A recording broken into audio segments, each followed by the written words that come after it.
Hello, am I audible? Yes, madam. Okay, we'll wait for 2 more minutes, then we'll start. Okay.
So, good evening.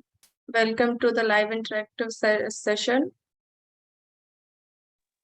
Good evening, So, madam. Venkatesh, you are from which college? You are a student or?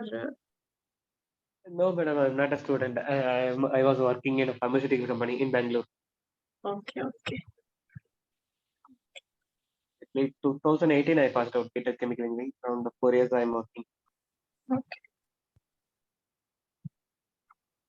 Okay, we'll start. I will just give a brief introduction of about densification of waste. We will cover the improvement in efficiency, power plant efficiency in the next week. So what I have done is that we will do a brief recap of the previous week. Then we will discuss previous year assignment of that week, and then we'll solve 2 more numericals, and um, that will be for today's session. So we'll first start. Okay, I'm not sharing my screen. Is my screen visible now? Yes, ma'am. So in week 4, there were 2 lectures. First two was on numerical of gasification and pyrolysis. These numericals are in the assignment. We will discuss there, and also I have added one more numerical. So we'll start by densification. So densification is the process where the density of the waste is increased. We need to increase the density of the waste. First of all, it will be very beneficial while transporting, and also their properties of the waste improved. So densification is the process of increasing the density of any material. It makes the fuel dense and give a uniform property, which and also there is increase in the heating value of the waste. So some of the advantages of densification is that handling is simplifies mechanical handling and feeding. If we fed in the boilers, then there is a uniform combustion in the boilers. Because of uniform combustion, the efficiency will definitely increase. There is reduced dust production because we have compacted the waste, so it will not become airborne. There is reduced possibility of spontaneous burning while storage. There is simplified storage and handling. Because the waste has been compacted, we do not need sophisticated methods to store and handle it. So there is simplified storage and handling infrastructure requirement. And so the capital cost involved with this infrastructure will be less. And also there will be reduced cost of transportation if we compare it with the increased energy density. But the major advantage with densification is that it is a cost. It is a costly technology. So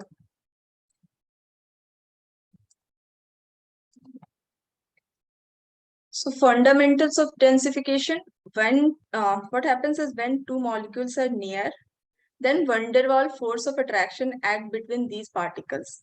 And the second figure is for electrostatic forces which act between oppositively charged particles. In densification, the molecules or materials are compressed so that there is a strong interlocking between these particles, and consequently the spaces or voids present in the material get reduced, so its volume decreases and density increases. So densification can be done by using low pressure, medium pressure, or high pressure. Generally, in densification using low to moderate pressure of 0.2 to 5 megapascal is applied. If But if we apply a pressure at very high, if we apply very high pressure, then after a certain time, there is a chance that the cell wall of the material collapses and lignin present in some materials comes out, and this lignin help in agglomeration of the materials further. And for high pressure densification, the pressure required is in the range of 100 megapascal and plus. So in moderate pressure densification, there is chance that we need some binding agent. But for low pressure densification, definitely we need a binding agent. But for high pressure densification, there is no requirement of binding agents. So we can use the binding materials such as tar, molasses, or other organic liquids can be used. So here are two figures. First is briquette and second is pellets. After densification, we can either get briquette or pellet. The only difference between these two are the difference in the diameter of the particles. If we are having the densified materials in the range of diameter greater than 30 mm, then these are briquettes. And if the dia of the particles are less than 30 mm, then we will get pellets. So the properties of the pellet or briquette will depend upon a number of factors. One of the most important is the properties of the raw material used for densification. So the physical properties which are important are moisture content, is the bulk density, what is the void volume, and the thermal properties. So the ultimate density of the briquette or pellet will depend to some extent on range of factors. As I told you, it will depend upon the nature of the original material, the machine used, and its operating condition, as well other factors. So these are the types of briquetting based on the pressure. Briquetting is divided into three types. First is high pressure compaction, in which high pressure greater than or nearly 100 megapascal is used. In medium pressure compaction, intermediate pressure between 5 to 100 megapascal is used. And for low pressure compaction, pressure less than 5 megapascal is used. For medium pressure compaction, always a binder is used to bind the material. For medium pressure, it depends whether we need a binder or not. What happens in high pressure compaction, that because of very high pressure, the cell wall ruptures and lignin is released, which is sufficient for the particles to agglomerate. So externally, we don't require to add any binder. For intermediate pressure machines, it will depend whether we need a binder or not, depending upon the what are the materials we are briquetting. And for low pressure machines, there is a requirement of binder. So we have two briquetting processes. First one is piston press or second is screw press. We have other technologies also like roller press and pellet mill, but these are costly and are not used in developing country like India. So here is a picture for piston press. From the top, feed is applied, and from the bottom, right hand side, we get briquettes by applying pressure. So next is a screw press. In screw press, we apply feedstock from here. Then there is a rotating screw that takes the feedstock to the die where it is briquetted, and we finally get the briquette from the right side. So in screw press, there are three distinct zones. The left end is the feed zone. The middle will be transport zone where feed is transported, and last is the extrusion zone where we get the briquettes. So piston press generally works at very high pressure, so it is high pressure briquetting. Whereas for screw press, we need we may need high or medium pressure. So it may be a high pressure or medium pressure briquetting. So next is the performance. The performance of the process depend upon what is the flowability and the cohesion of the feed materials. It will depend upon the nature of the feed materials, what is the particle size of the material, and how is the distribution of this particle size in the material.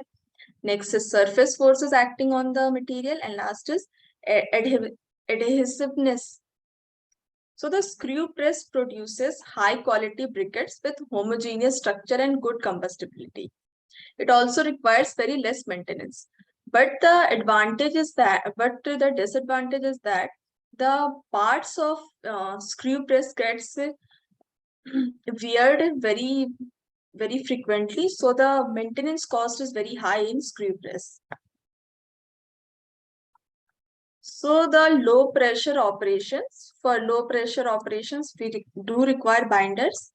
The binder can be organic binder or it may be inorganic binders. The organic binders commonly use a bitumen, molasses, starch, coal tar, or resin. And the inorganic binders can be cement, lime, clay, or sulfide liquor.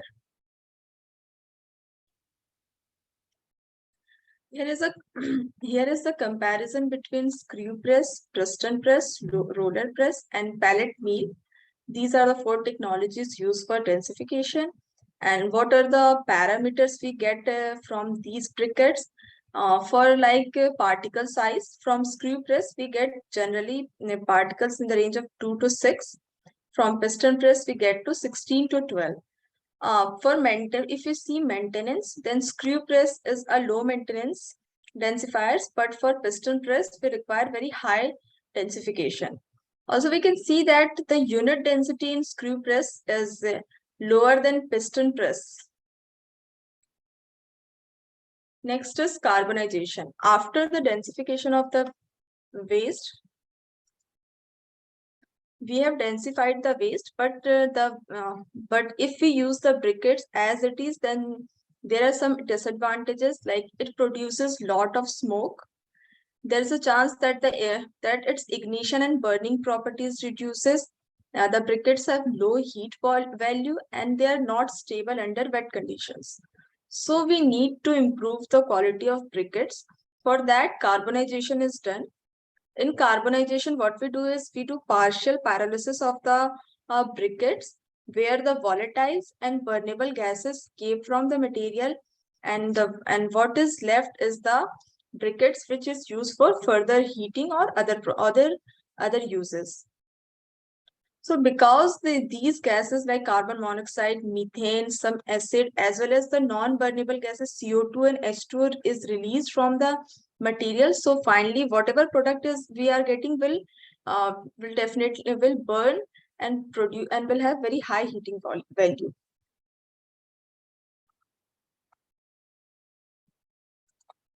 So the gases, the burnable and the non-burnable gases like CO and methane, hydrogen, these have heating values, and we can use these gases to heat the carbonization reactors in which briquettes are added. So the off gases can be used for heating can be used for heating and pyrolysis of the briquettes. So the carbonization briquettes can be done by two process. Can be done in two sequence. First, the waste material can be carbonized, then it is grinded, broken into smaller pieces, then finally it is briquetted.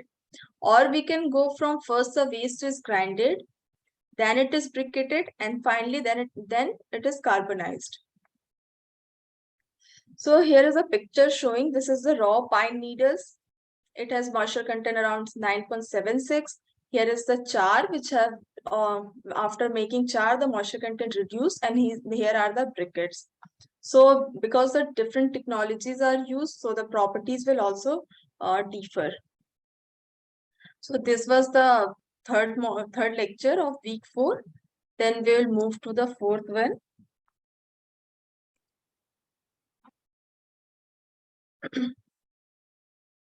So we have covered densification. What are the fundamentals of densification? What are the types of briquetting? What are the briquetting processes used and their comparison? And finally, the carbonization process. So now we will discuss carbonization reactors. So depending upon the type of the material to be carbonized, there are different type of reactors. Like for coarse material of medium sizes like coconut and groundnut shells, we can use continuously working shaft furnaces. And for fine materials, we use rotary kilns. So what happens in carbonization reactors? These uh,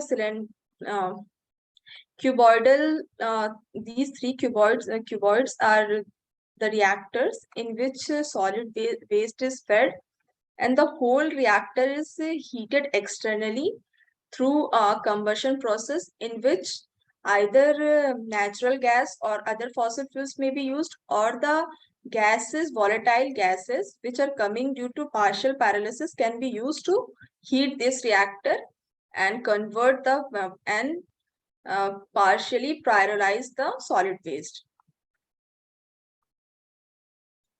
So the briquette characteristics. So the two characteristics of briquette characteristics are divided into two parts. First is briquette handling characteristic, and next is fuel characteristic. So in fuel characteristic, we need to see the what is the heating value of the briquettes, what is the shape and size. And for briquette handling characteristics, we need to see what is the bulk density, what is the friability, and what is the resistance to humidity. So what happens while improving the briquette handling characteristics, sometimes it happens that the fuel characteristics get compromised. So we have to see, we have to go a line between these two, that we are having a good handling briquettes as well as its fuel characteristic is also improved. So first handling characteristic is density. Generally, by briquetting, we get the density in the range above 1,000 kilograms per meter cube, which is more than water. So generally, the briquettes will sink in water. Though for ligneous material, because it have lignin, the we can get more densified material briquettes, and its highest limit is 1,500 kilograms per meter cube. For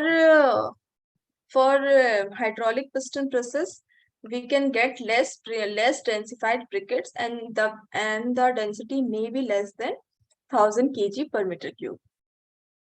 So here there is a comparison between the material, what is the volume before briquetting and what is the volume we will get after briquetting. So for example, we see rice husk or cassava peel. The volume before briquetting is 100.53 centimeter cube, and the bulk density is 1.67 grams per centimeter cube. And after briquetting, we are getting 67.86 centimeter cube. So there is around 32 to 33 centimeter cube decrease in the volume, and we are seeing that there is decrease in the bulk density after briquetting. This is because while briquetting, the size of particles is increasing, so there is lot of spaces between particles. So the bulk density will decrease, but the true density, which is equal to mass of the solids to the volume, will increase, but bulk density will decrease. Next is friability. So friability is the briquette's mechanical resistance. For checking friability, what is done is it is tested by either rotating in a rotating drum or dropping the samples from a specified height. Friability is required because for transportation, the mechanical resistance of the material should be high. It should not be like that because due to movement, the particle get disintegrated. So after the rotating the particles in rotating drum or dropping from some height, the samples are screened from 20 sieve, and the fraction whichever is retained on the sieve is taken as the index of briquette's friability. So if we are getting friability index of 0, it means that the briquettes are disintegrating completely after some time, and it indicates that the quality of the briquette is not good. Its mechanical resistance is very bad. Generally, what happens is the briquette produced by mechanical piston presses and screw presses have high friability index, and they are hard enough to be transported from one place to another up to some distance. Next is resistance to humidity. Resistance to humidity is required for storage of briquettes. So the briquette should have high resistance to humidity so that while storing, there is no swelling or there is no absorption of humidity in the briquettes. So generally, the binders which are already like lignin, which is present in high pressure briquettes, or the binders which we add are generally soluble in water. So they will absorb water, and there is a chance that the briquettes may swell. So to check the resistance to humidity of the briquette, what happens is briquettes are dipped in water, and the elongation or swelling of the briquettes are recorded after some time. So in one test is one in which briquettes are put in water and elongation or swelling of briquette is seen, or in another test, briquettes are subjected to humid air for some period and their swelling is recorded. For a period of 21 days and at temperature of 20 degrees centigrade and humidity of 95%, elongation of less than 20% is acceptable, and if it is less than 20%, then it is ideal. Next is heating value. These are the fuel characteristics. We have completed briquette handling characteristics. Now we'll see fuel characteristics. So in week 1, while discussing about the properties of municipal solid waste, there was experiment for bomb calorimeter from which we can find the heating value of the waste. Also, we can use empirical relations. These are the two empirical relations given which we can use to find the heating value of the briquettes. Next is application of briquettes. Briquettes can be used in industries. It can be used to heat in boilers to generate electricity. It can be used in households. It can for cooking. It can be used to heat the houses in very cold places. So the first use of briquettes is boiler. It is used for steam generation and running the turbines to generate electricity. Next is forges and foundries. It is used in metal industries for heating and melting of the metals. It can be used in brick kilns or ceramics for firing of furnaces. Next is it can be used in residential heating also for winter heating in cold areas, or it can be used in restaurants and canteen. The gas which is generated, it can be used in biomass gasifiers to produce electricity. These are further applications of briquettes. Here it is a picture of panel briquetting in which these are the holes in which material is placed and pressure is applied, and we finally get the briquette of these shape and sizes. So if this is a machine in which each mold has same dia, so so pressure will be applied in these molds. So after finding how much is the area of these molds, we can find out how much force we need to apply. So for example, this machine has 20 briquette molds. So we can find the area of each mold and then we can multiply by 20 to get the total area on which pressure is applied. And after that, we will calculate all the masses which are acting on these molds, and we can find the weight that is to be lifted. And this is a numerical which we'll solve later on.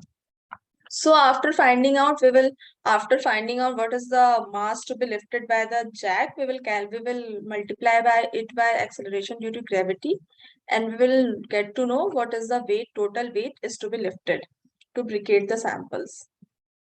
So next.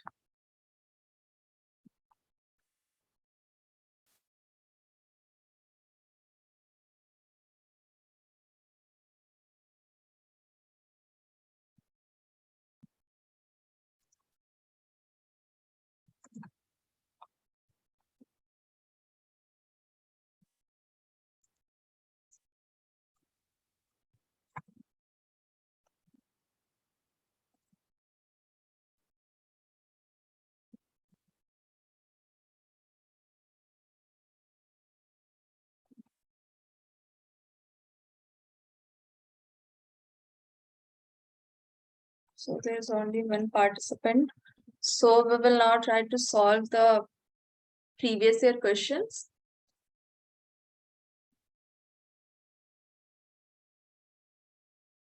So the first question is on the improvement in power plant efficiency. So the first question is, ideal Brayton cycle can be described by the following process. So since there are no participants, so I encourage Venkatesan to please participate and write to that. You can unmute yourself and you can say the answer. Yes, ma'am. I can't able to see your screen. Actually, it's in the last slide only. Sorry, my slide was not visible. Yeah, its slide is visible, but page is in the slide only. The lecture slide only it was. Sorry, I'm not getting. In the lecture slide only, I can able to see. The question and all I didn't see. So whatever you are not able to see my presentation? Right now in presentation only, but not question slide not came. Madam, you carry on, madam. I'll tell you. No, you tell me. The slides the lecture slides Okay. were not visible. Lecture slides I can able to see, ma'am, but that right Okay. now you are moving to question slide, right? Okay. So I'll reshare my screen.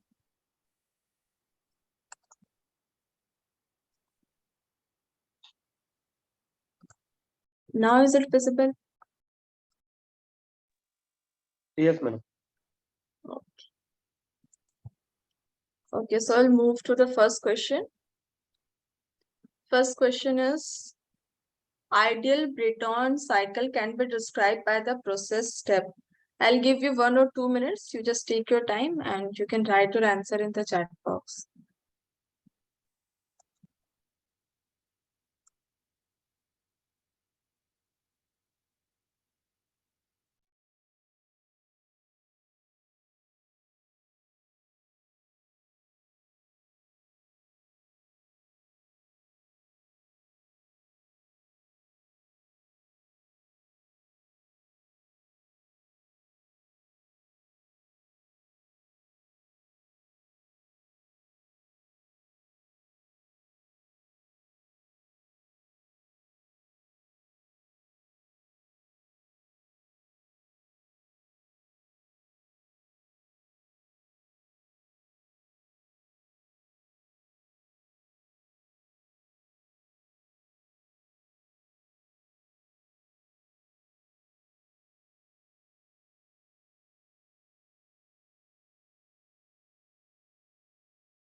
Venkateshan ji, you can just write your answer in the chat box so we can.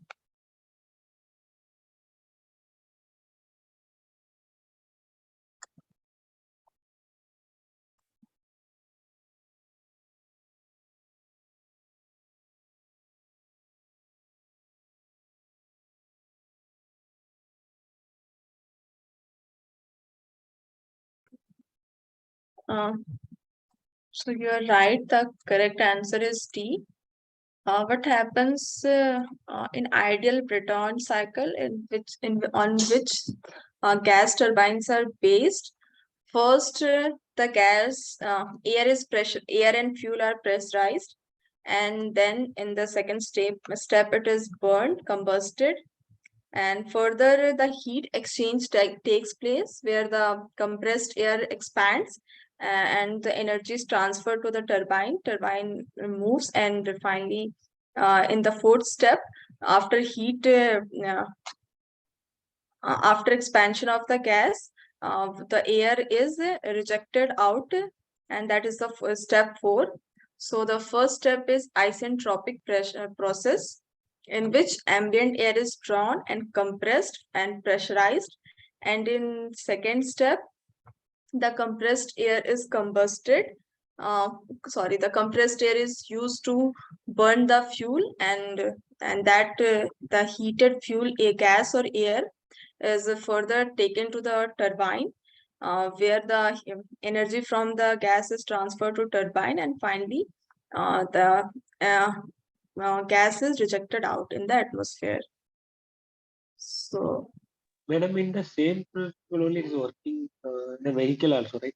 Two-wheeler, yes, diesel engine and petrol engine. yes, the processes are same, but for waste, municipal solid waste or solid waste, most of the technologies like incineration, gasification, pyrolysis, these are taken from the already established technologies for coal or other fossil fuels like gas. So next question is, I've already, I forgot to add animation to this. So here is a picture. We have to arrange A, B, and C in the sequence. So it is a bottoming cycle. The correct answer is A, that fuel is first brought to furnace where it is burned. Next is heat recovery boilers, where the heat from the gas is uh, transferred to boilers. And finally, these are, sorry, in where in boilers, the heat is used to produce steam, and the steam is used to run the turbines, and finally electricity is produced. So here is a bottoming cycle shown where the fuel is brought to furnace, and it is brought to boiler to produce steam, and this steam is used to produce the electricity while running the turbines. So next question is, the process for simultaneous generation of electricity, useful heating and cooling from the combustion of fuel is known as. So Venkateshan, I will give you 2 minutes. You just take your time and write your answer in the chat box.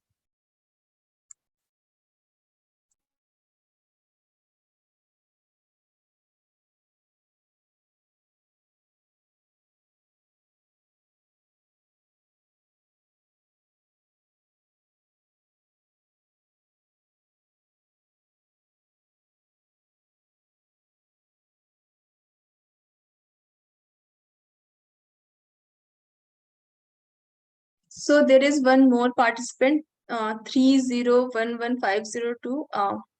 Can you hear me?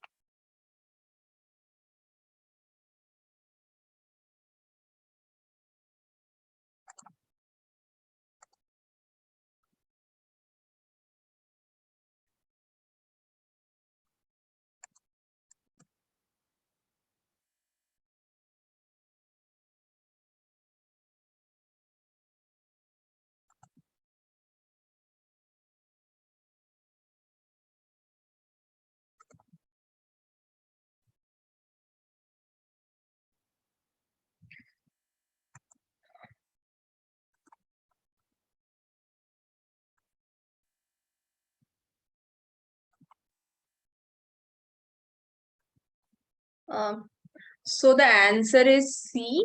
For tri-generation, there is simultaneous generation of electricity, useful heating, and finally cooling is done.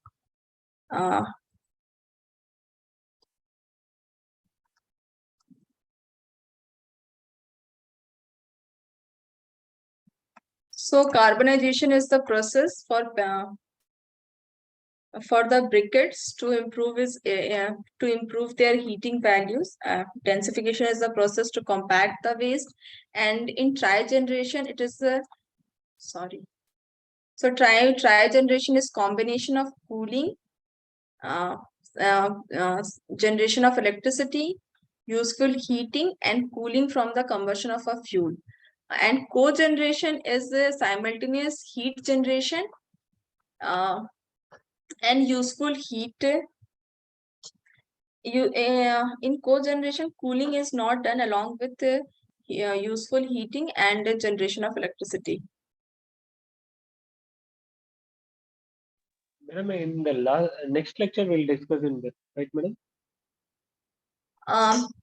Actually, these are the previous year assignment questions. So whatever question we are having on the improvement of power plant efficiency, I'm just giving the slide for reference. I will go through it once more in the next week. Yes. Because the rest of the lectures are in week 5. So someone has written on chat that please suggest me how to solve additional area of electrodes. Can you please unmute yourself? It is 300111502.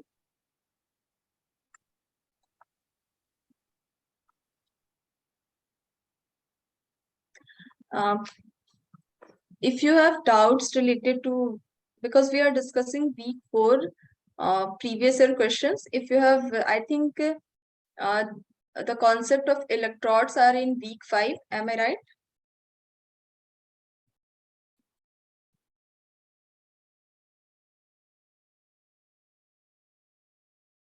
Can you just please tell me 300111502? Yes. In week 5 only gas cleanup is coming, my thing. Okay, so it is from week 6 then.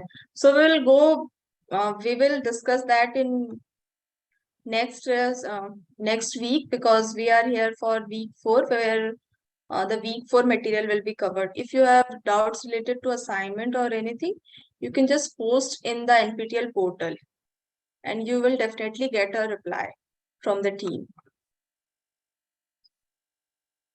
So I hope it is clear now.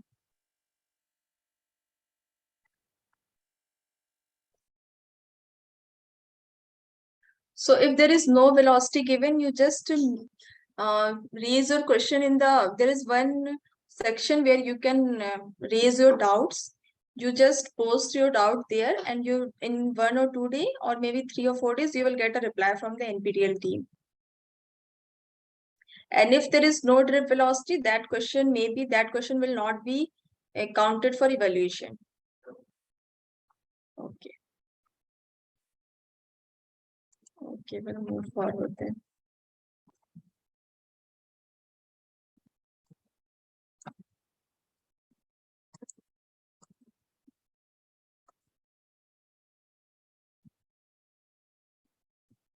See what I am telling, if the question is an assignment and if the values are not given, you can just post your doubt on the portal. You will get reply, and if there is some missing in the question, then that question will be omitted. That question won't be counted for your evaluation.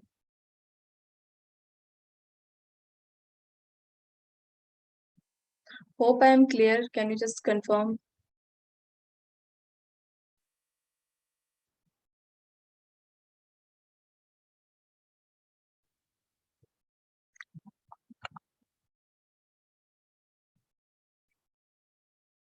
See, I am bounded. I can't solve the current assignment questions. I am here to just discuss the previous year questions. So if you are having any doubt, any problem with the current assignment, and if any values are missing, then you just write whatever is missing in the portal. There is one section where you can ask your questions. You just post your question there and you will get a reply.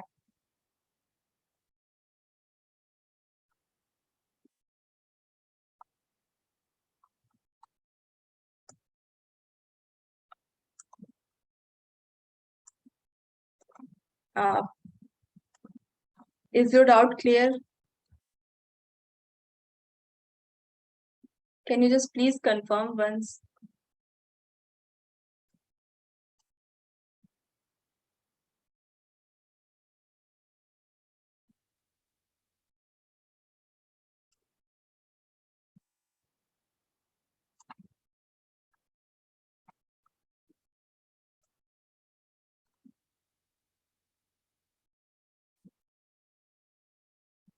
So I'm not getting a reply from him. So we'll move forward.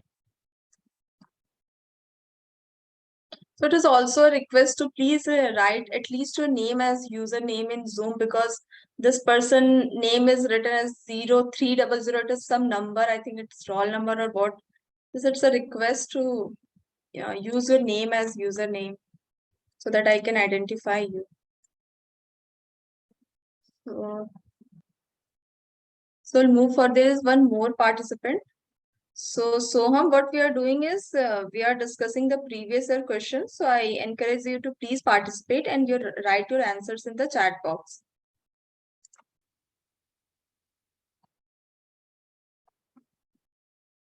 So from fourth question, there are questions based on densification, and there are 3 numericals based on pyrolysis and gasification.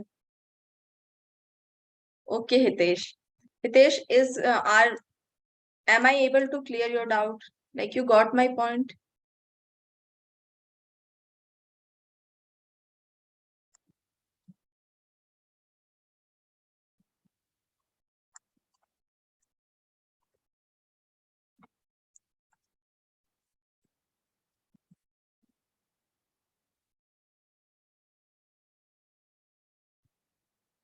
You just give me 1 minute.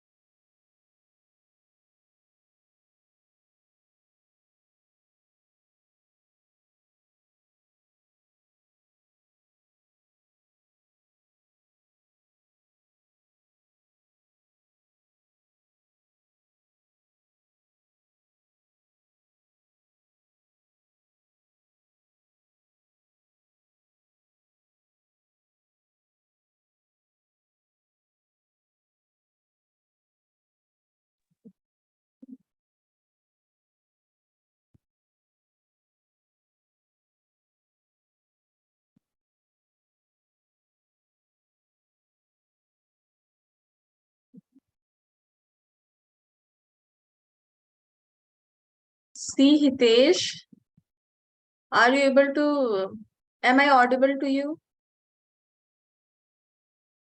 So what I am telling, if I can't discuss about the current assignments, if any value is missing, you just write your you just refer the assignment number and question number and post your doubt on the NPTEL portal. You will get reply from them.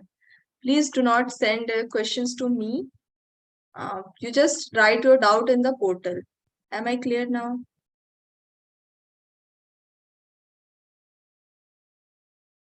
Okay, thank you. So we'll move to next question. This is based on compaction, the bricketing technologies can be divided into identify the most appropriate answer. So I'll give you guys 2 minutes. Just write your answer in the chat box. So I got one answer. I encourage the rest to just write your answer.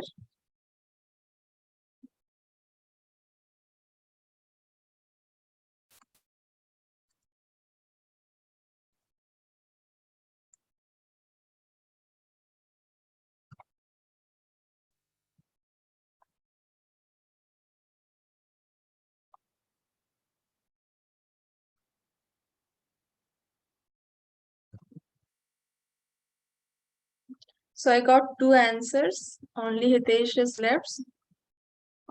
Please write your answer in the chat box.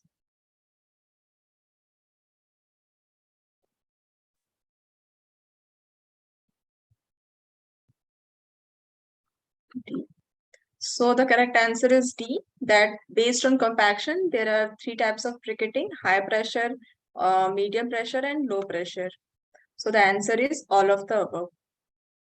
So we'll move to next question.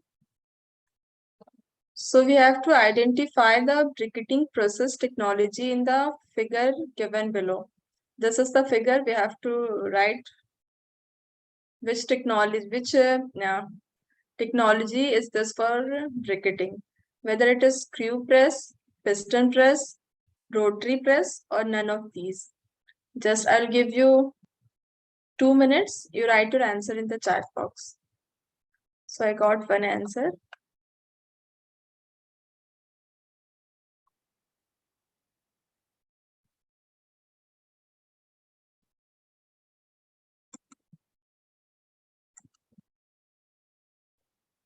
So I got both the answer B, piston press. This figure shows the process of briquetting for piston press.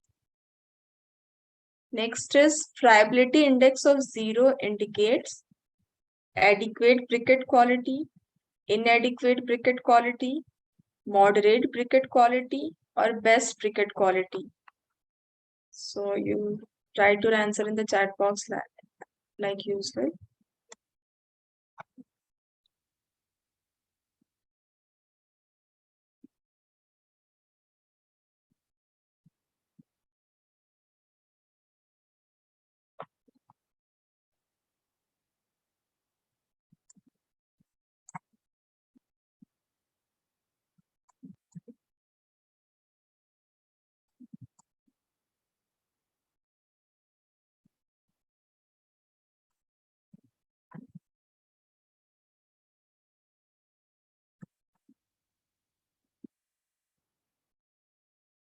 So I got one answer.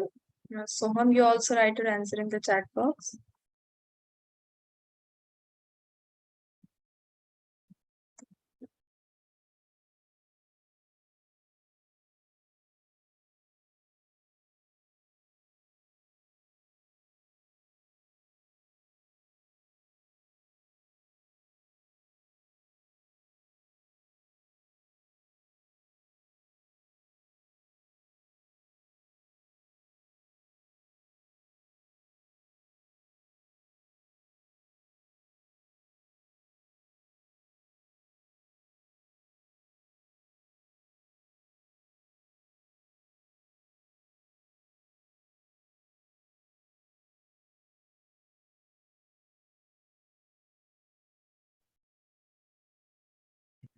So the correct answer is B, that friability index of 0 indicates that the briquette quality is inadequate.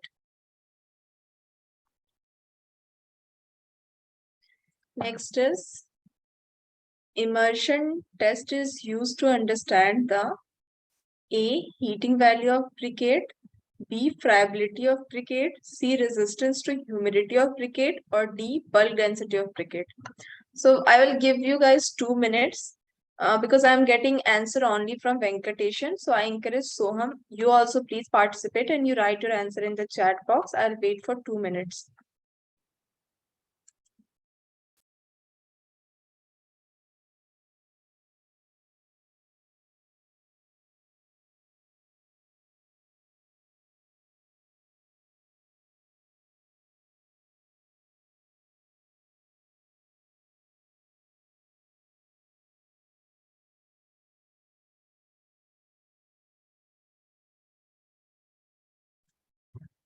So the correct answer is C. We find resistance to humidity of briquette by immersion test, in which the briquettes are put in water, are dipped in water, and the swelling of briquettes are taken after some time. Or we can do we also find the resistance to humidity of briquettes by exposing them to at 20 degrees centigrade at 95% humidity, and we check the change in size of the swelling of the briquettes after 21 days.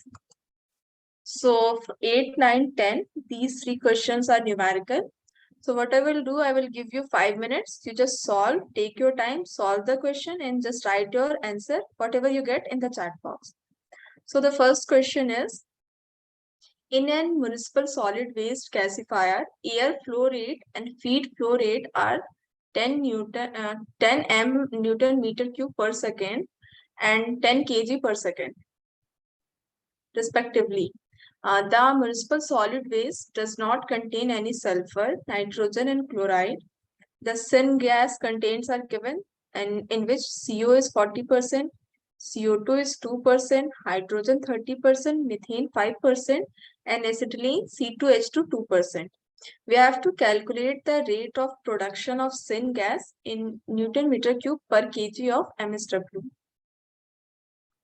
Just I'm giving you 5 minutes. Just solve the question and write your answer in the chat box.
So I got two answers, one C and one B.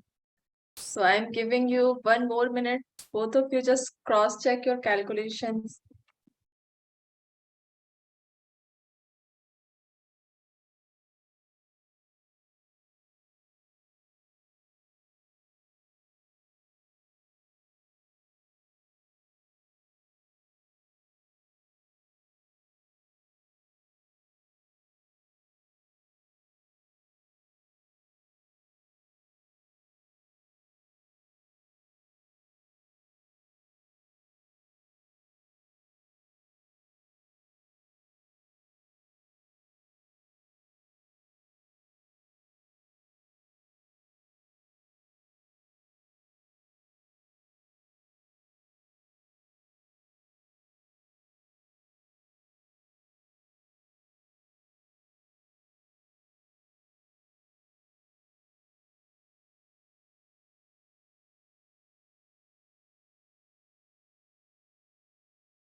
Madam, your voice is not audible. Sorry, I forgot to unmute. So the correct answer is C.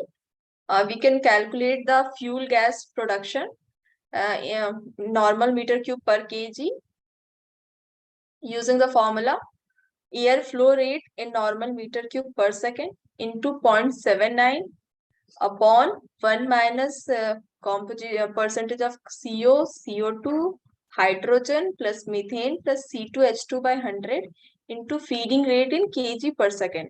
So we have uh, air flow rate as 10 meter cube per second into 0.79 upon we have CO percentage as 40. So it will be 0.4. CO2 as 2%, so 0.02 plus for hydrogen we will write 0.3. For methane it will be 5%, 0.05, and for acetylene it is 0.02 upon 100. So we'll divide this 100 with these values to get the fraction into feeding rate. Here feeding rate is 10 Newton meter cube. Sorry.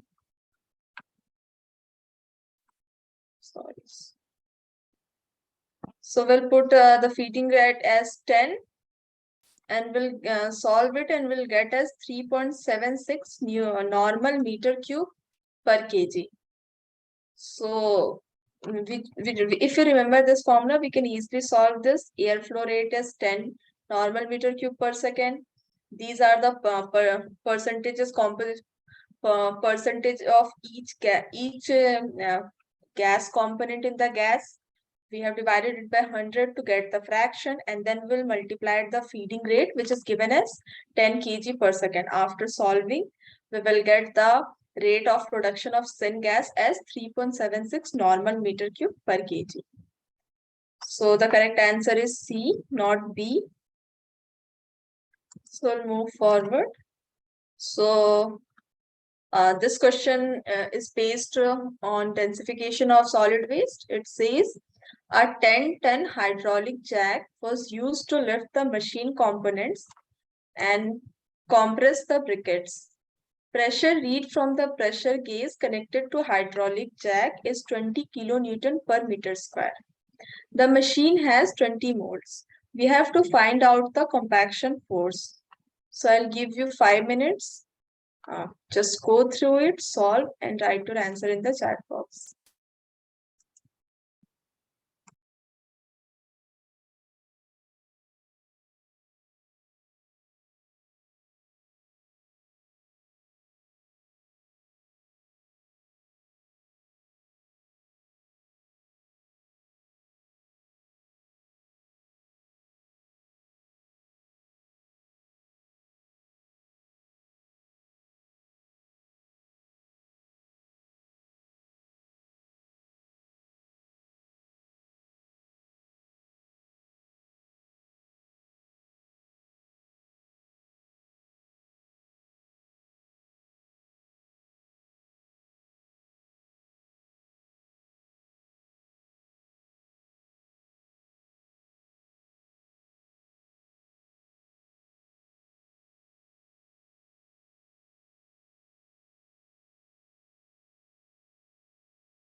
Madam,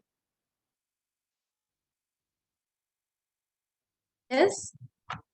madam, for this piston diameter is not given, the pellet diameter. Okay, but that I was checking. Wait.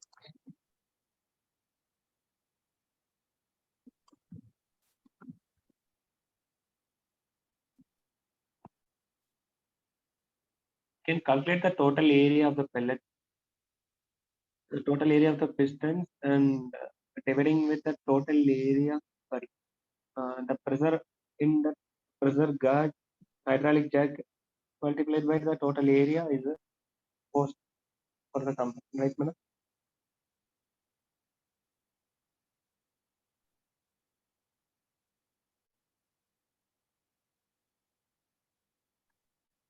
Can you please repeat? Madam, we'll find out the area, total area, 20 moles, so that we'll find I out the total forgot area. to mention the area, so I have edited. Sorry for the inconvenience. So I'll share my screen.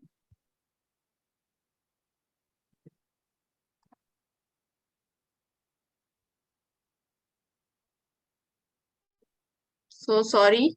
The dia of each briquette sample is 28 mm. So now you can calculate the area.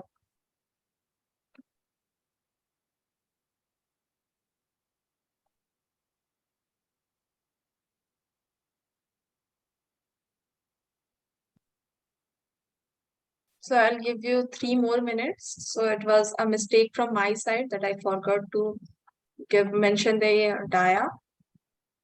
So please try to solve now. We have 3 participants. So I encourage everyone to please try to solve the question. No problem if you're getting the wrong answer.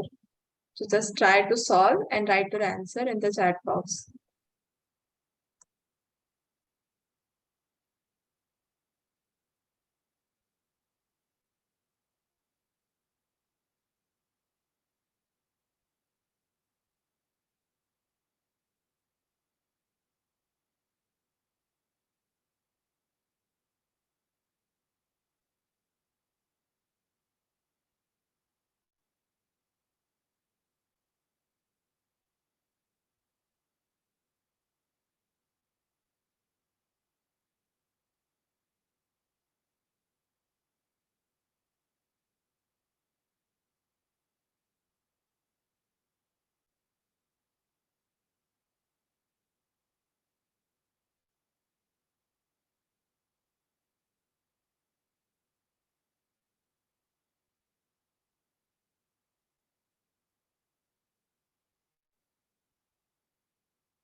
So I got one answer. So I request the other two to please solve. We'll wait for 2 more minutes. Please solve and write your answer in the chat box.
So I'm not getting answer. Please try to solve the question. It is a very easy question. Please solve it and write your answer. I got answer only from Venkateshan. Please, Soham and others left. Soham, please try to solve the question.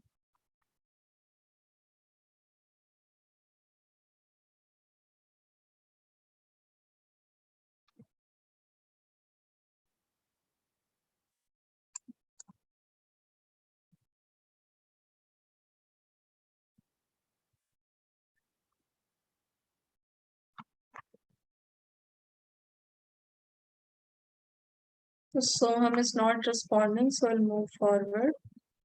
So it is a pretty straightforward question in which we have given the reading of the pressure gauge, that is 20 kilonewton per meter square. We have given the number of moles, 20 moles, and we have given the dia of each briquette, which will be equal to the dia of the mole. So dia of the mold is 20 mm. We have to find the compaction force. We know force is pressure is equals to force upon area. So we have already given the pressure in kilonewton per meter square. We will find the area over a total area of the 20 moles.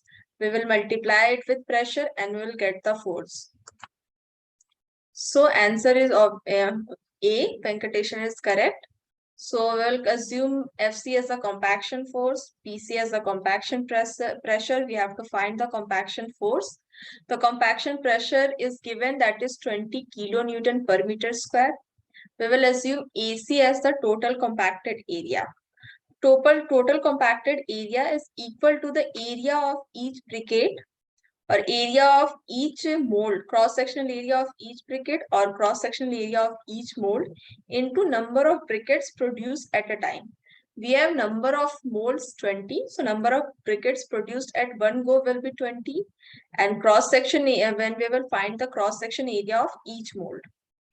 So as I told you, we know pressure is force upon ratio of forces to area. So we will find force as pressure into area. We have dia as 28 mm. So we'll find the area of each briquette and we'll multiply by 20 after putting d as 28, that is 0.028 meter. We will get the total cross-sectional area as 0.0123. We will multiply it with the pressure, that is 20, and we will get the compaction force, that is 246 Newton. So answer A is correct. So we'll move to the last question of assignment 4. It is based on the first two tutorials. It is based on the tutorial on pyrolysis. The question says that pine needle is used to produce bio oil in a slow pyrolysis unit. The percentage of bio oil, char, and gas are 35%, 40%, and 25%. The average molecular weight of the biochar is this, and the bio oil is this. The composition of gas is as follows: 20% hydrogen, 36% carbon dioxide, 25% carbon monoxide, and 19% methane. We have to find out the percentage of carbon converted to bio oil. So a similar question was in the I think second module of week 4. So I'll request you to please try to solve the question. I'll give you 5 minutes. If 5 minutes is not enough, I'll give you more time because it is a lengthy question. But first wait for 5 minutes. Please, Soham and Venkateshan, I will request you to please try to solve the question and just try to answer in the chat box.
So are you guys solving?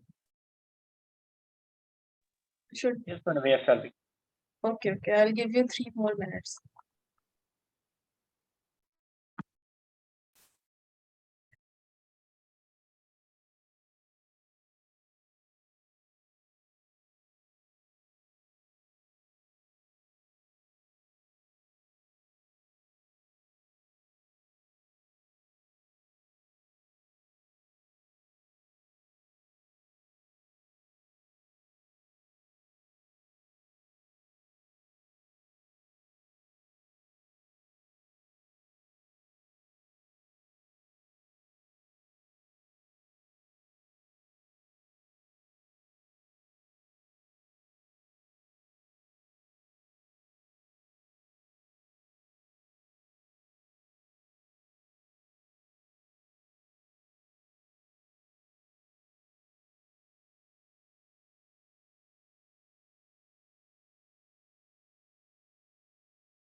So I got 2 answers. One is B and one is D. Let's see which one is correct.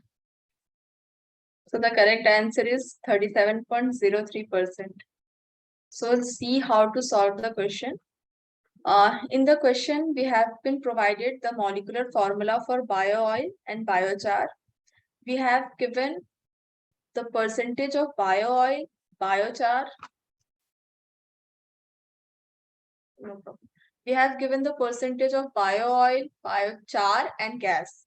Bio-oil is 35%, char is 40%, and we have 25% gas.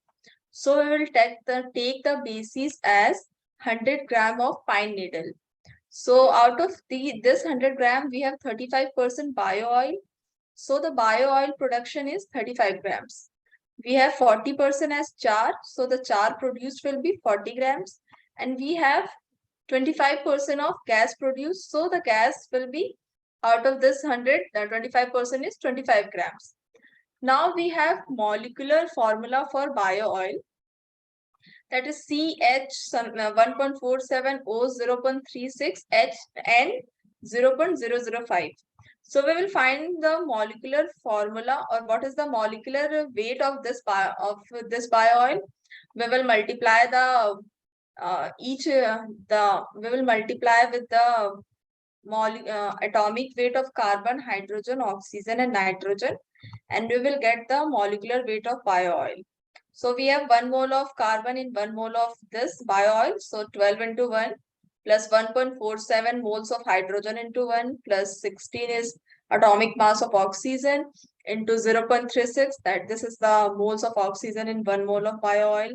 And then 14 is the atomic mass of nitrogen into 0.005. So the molecular weight of bio oil is coming as 19.3 grams per mole. So we know the molecular weight of the bio oil, and we know how much bio oil is produced. So we'll calculate how many number of moles of bio oil is produced. So we have 30 grams given weight divided by molecular weight, that is 19.3. So we will get the number of moles of bio oil as 1.183. Similarly, we will find out what is the number of moles of gas produced. So we have, number of moles of char produced. We have a molecular formula for the char. Uh, this is the molecular formula for the char: CH 0.56, O 0.28, and 0.013. So, bio oil, we will find the molecular molecular weight of the char, which is coming out to be 17.22 grams per mole. Then for char also, we will find out how many number of moles of char are produced.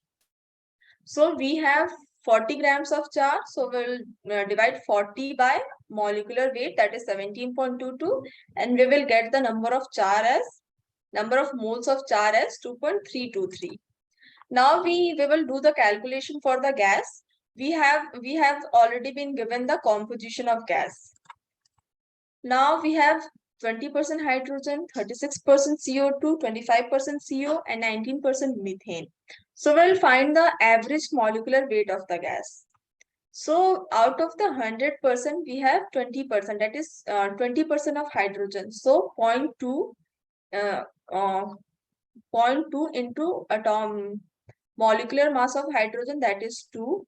36% of carbon, so fraction will be 0.36 into molecular mass of CO2, which is 44, plus 25% CO, so 0.25 into 28 is molecular mass of CO, and for methane, molecular weight is 16 into 19%, that is 0.919.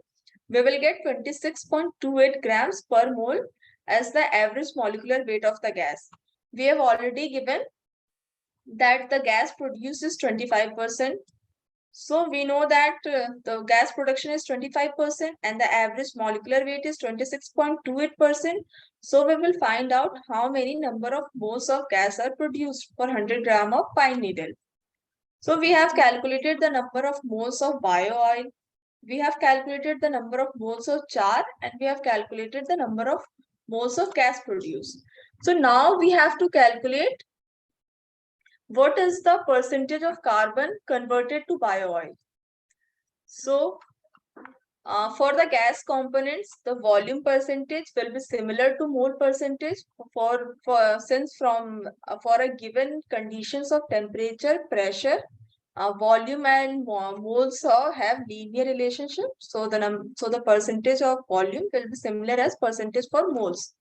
So we have 20% hydrogen, 36% CO2, 25% CO, and 19% methane. So if this composition is given on volume basis, as I told you, at a given temperature and pressure, volume and number of moles have linear relationship. So we will, out of this number of moles, we have 20% hydrogen. So we have 0.2 moles of hydrogen out of 1 mole. So we have 0.36 mole of CO2, and we have 0.25 moles of CO and 0.19 mole of methane. So what we will do is, we have carbon in bio oil. We have the formula of bio oil as CH something ON. So we have carbon in bio oil, we have carbon in char, and in gas we have carbon in CO2 and CO. So we will calculate the total number of carbon in bio oil, char, and gas. We will add them, and then we will find out how many number of moles of carbon are in bio oil, and then we can find the percentage from there. So we have carbon present in bio oil. So if we can see the formula for bio oil, this is a formula for bio oil: CH 1.47, O 0.36, and 0.005. So each mole of bio oil has 1 mole of carbon. So 1.813 moles of bio oil will have 1.813 moles of carbon. Similarly, we fill C for char, that for each mole of char, we have 1 mole of carbon. So for 2.32 moles of char, we will have 2.32 moles of carbon. Similarly, we will see in gas that in each mole of CO2, we have 1 mole of carbon.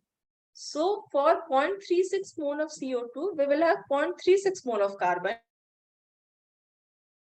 For each mole of CO, we have 1 mole of carbon. So for 0.245 moles of CO, we will have 0.225 moles of carbon.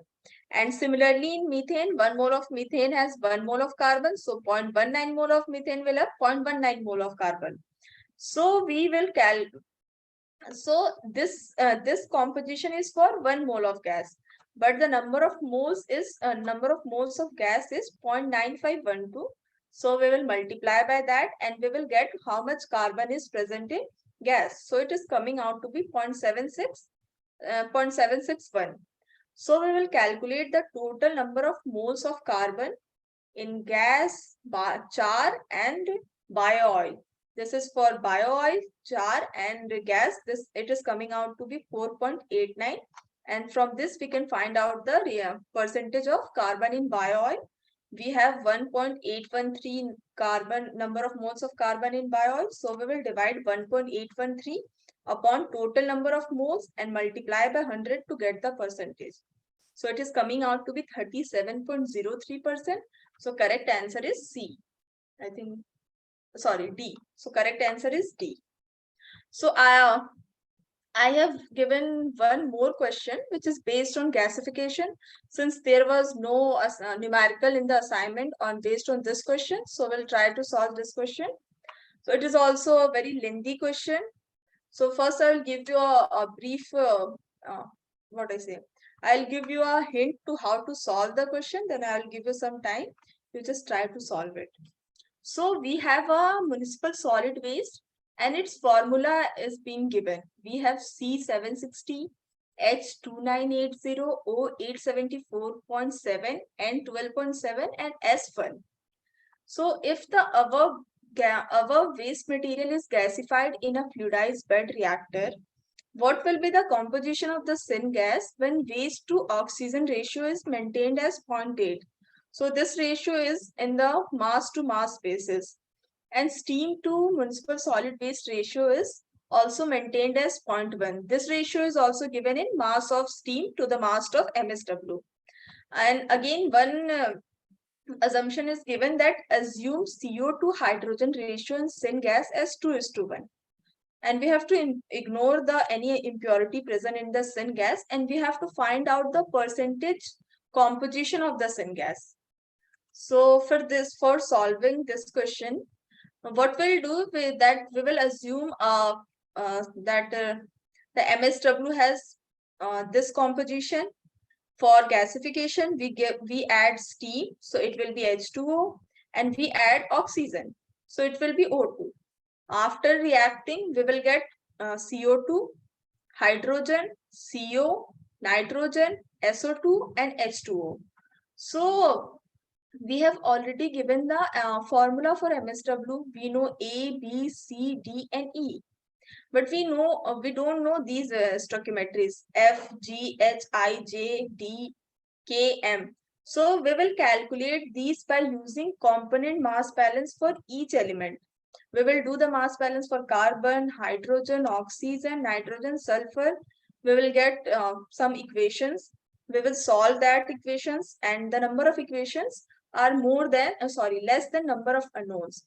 For that we are already given three relations in the question. That is, we have given waste to oxygen ratio. This is the first condition. We have been given steam to MSW ratio. This is the second condition, and we have also given CO to H2 ratio. That is, J by I is 2/1. We know that J by I is 2/1. So applying these three conditions and applying component mass balance on this reaction, we will get few equations. You have to solve that equations, and then we will get these values F, G, H and so on. So we'll get the number of moles, and then we will convert them to percentage of each gas. So I'll give you, let's do what, I will give you 10 minutes to find the values of F, G, H, I, J. After finding these values, again, I will give you 5 more minutes to find the volume of each gas. Is the question clear? Anyone have any doubt? You can ask me. No, madam. Okay. So 10 minutes is, I think will be less, but we are running out of time. So just try to solve the question, and I request everyone to please try to solve the question. A similar question was present in the tutorial. So I'll wait for 10 minutes. Please try to solve the question and write your answer in the chat box. And if you are facing any issue, just unmute yourself and you can ask me.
So we will see how to solve this question. And any one of you got any values of F, G, H, I? If you got any value. I'm getting G value, ma'am. That's 16,640. 16,640. And you didn't get F? Oh, ma'am, that only I'm calculating doing now. Okay. Nothing, ma'am. It's the 0.8, right, ma'am? So, it is 0.8. Oh,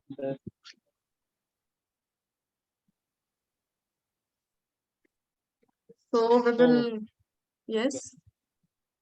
You can carry on. Okay.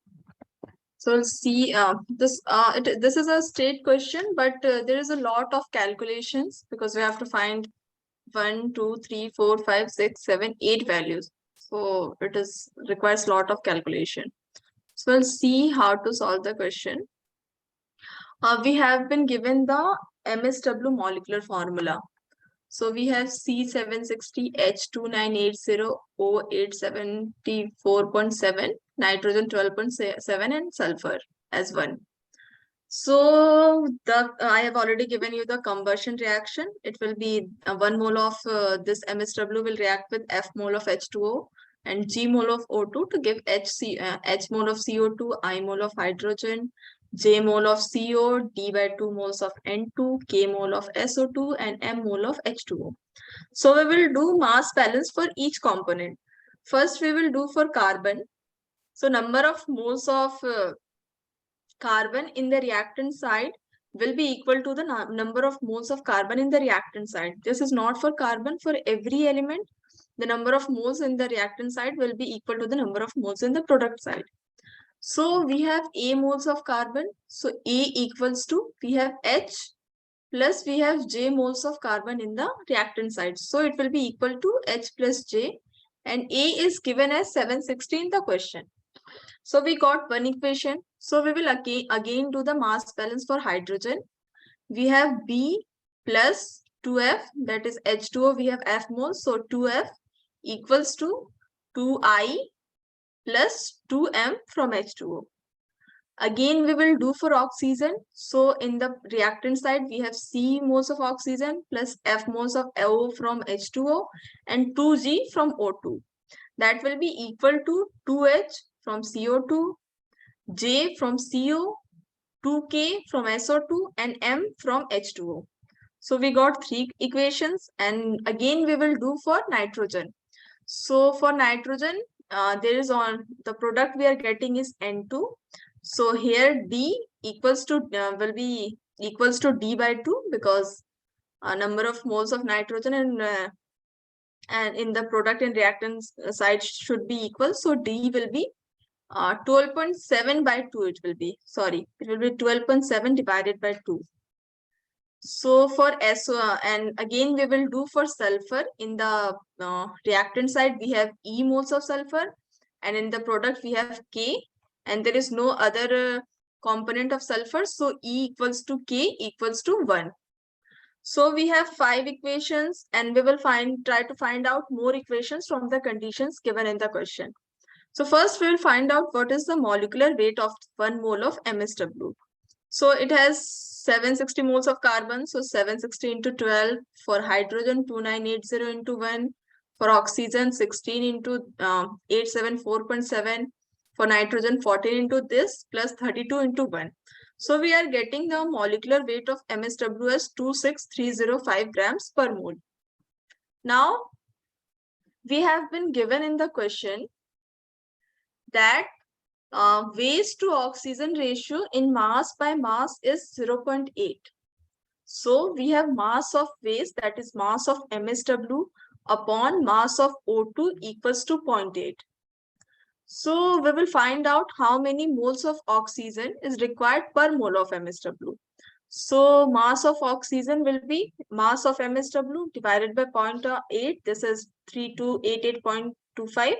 We will divide it by 32 because 32 is the molecular mass of O2, and we will get the number of moles of O2. So we will get O2, that is G as 1027.54. Again, we will see one more condition is given in the question that mass of steam to mass of MSW is 0.1. So we will use this condition, mass of steam upon mass of MSW is 0.1. So we will find out mass of steam used is equal to 0.1 into mass of MSW, which is 2630.5 gram. We will divide by the molecular weight of H2O 18 and we will get the number of moles of H2O, that is 146.14. So we have calculated F. We have calculated F and G. And again, one more condition is given in the question. We will use it further.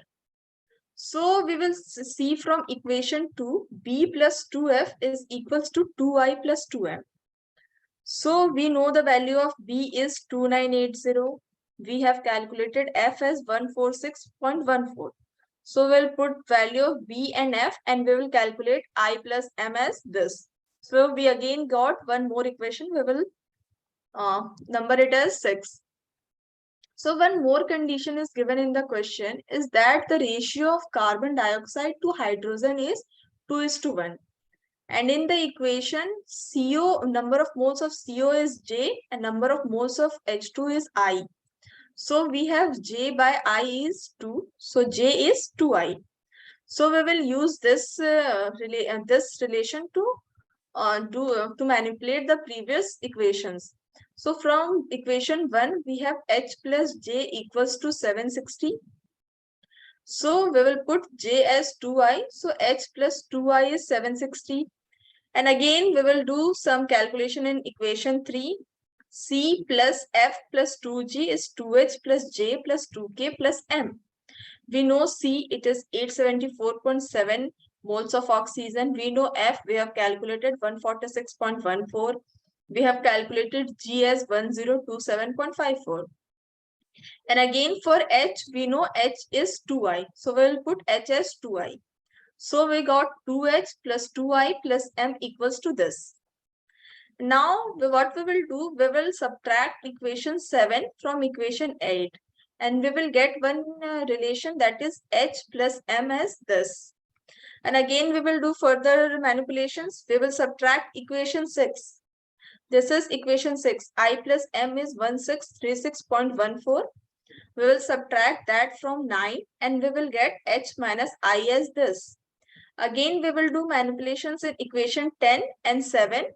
What we will do 2 times equation 10 plus equation 7. And from this, we will get the value of H as 705.19. Now from the value of H, and we will put the value of H in equation 7 and we can get the value of I as 27.41. Now we have got the values. We will put the values which we know in the equations and we will find out the unknown. So what we will do, we will put the value of I in equation 6. Equation 6 is I plus M equals to 1636.14. So by putting the value of I as 27.41, we are getting 1M as 1608.73. So we have calculated all the unknowns. We know the stoichiometric coefficient of each component. CO2 is H number of moles. So H is 705.19. So CO2 will be 705.19 moles. H2 is I. So we will have H2 is 271.4 moles. CO is J. J is 2I, that is 27.41 into 2, 54.82 moles. Nitrogen is D by 2. So D is 12.7. So number of moles of N2 will be 12.7 upon 2, that is 6.35. SO2 is K, that is 1, and H2O is M, and M is 1608.73. So we have calculated how many number of each mole of each gas is produced. Now we have to find out the composition of the gas in terms of percentage of each component. So I'll give you 2 minutes to find out the percentage of each component in the gas. Like we have to find out how much percentage is CO2, H2, CO, N2, SO2, and H2O. No, you can calculate the percentage for H2 also. So I will give you 2 minutes. Just do the calculation. You do one thing, you just find for CO2.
So I got one answer, CO2 is 29.34%.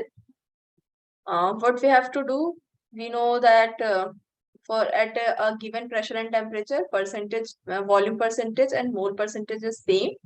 So we know the number of moles of CO2 and we know total number of moles. So we'll divide it, multiply by 100, we will get the mass percentage of CO2. For hydrogen, we will similarly do this for CO, and for similarly for nitrogen, SO2 and H2O. So I have one more question based on the compaction of the waste. So it is a similar question was there in the assignment. So I will give you 2 minutes to solve this question.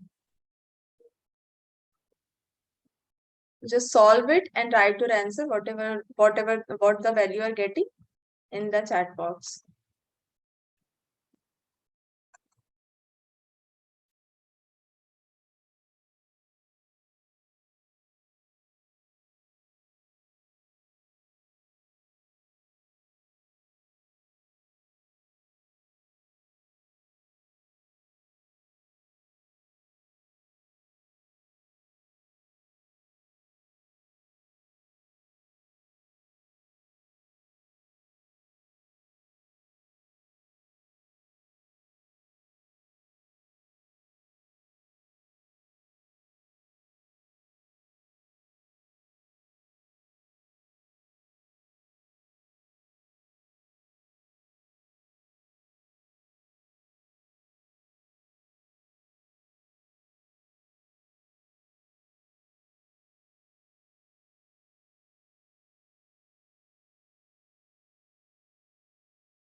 So I got one answer. I can see new participants here. So I'll give you 1 more minute. Please try to solve the question.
see how to approach this question.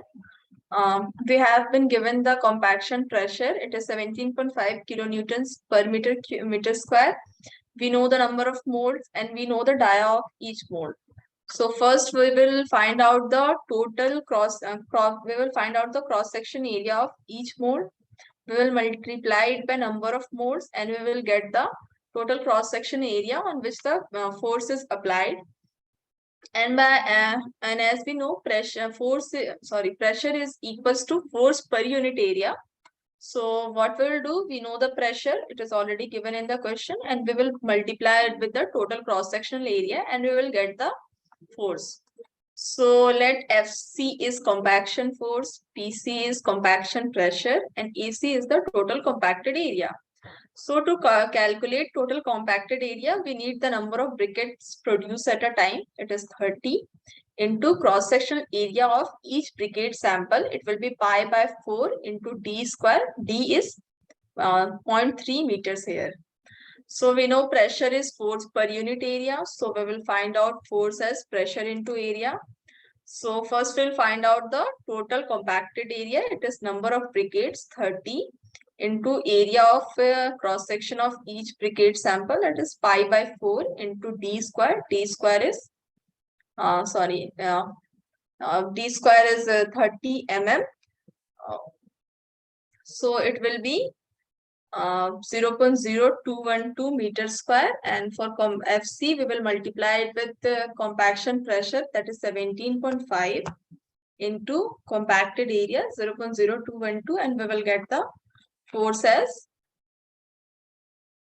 compaction force as 0.371 kilonewton, and by multiplying it by 1000 we will get 371 Newton.